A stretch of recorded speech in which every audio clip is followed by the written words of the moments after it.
Hello বন্ধুরা, প্রিয়া ইপসা কিচেনে তোমাদের সবাইকে স্বাগত। আজকে তোমাদের সাথে শেয়ার করলাম সর্ষে পোস্ত দিয়ে নিরামিষ লাউ শাকের রেসিপি।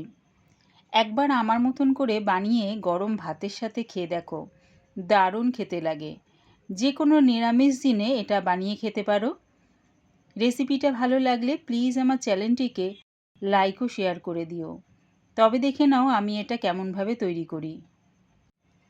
লাউ শাক করার জন্যে আমি নিয়েছি রাঙালু, বেগুন, আলু আর লাউ শাকের ডাঁটাগুলো কেটে নিয়েছি। আর দেখো লাউ শাকের পাতাটা আমি এরকম ছোট ছোট করে কুচিয়ে নিয়েছি।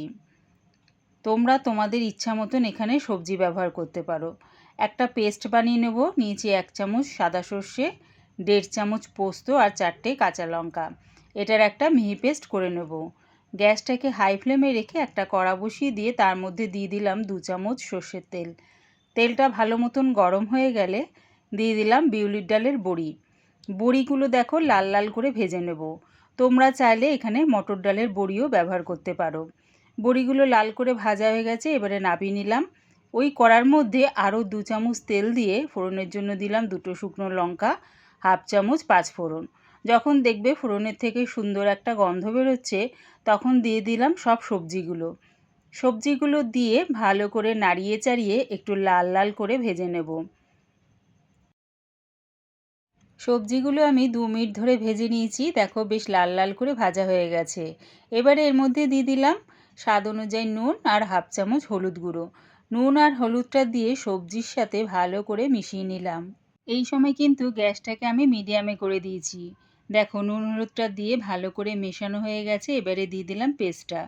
কাঁচা লঙ্কা, সর্ষে, পোস্ত যে পেস্টটা বানিয়ে রেখেছিলাম সেই পেস্টটা দিয়ে সবজির সাথে ভালো করে মিশিয়ে নিলাম। এবারে দিয়ে দিলাম লাউ শাকের পাতাগুলো দিয়ে সব কিছুর সাথে ভালো করে মিশিয়ে নেব। ভালো করে মিশিয়ে নিয়ে গ্যাসটাকে লোতে রেখে চাপা দিয়ে এটা হতে দেব।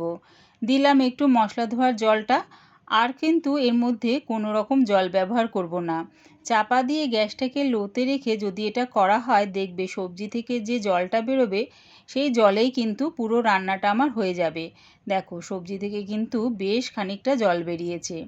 মাঝের মধ্যে খালি চাপাটা খুলে একটু নাড়িয়ে চাড়িয়ে নিও।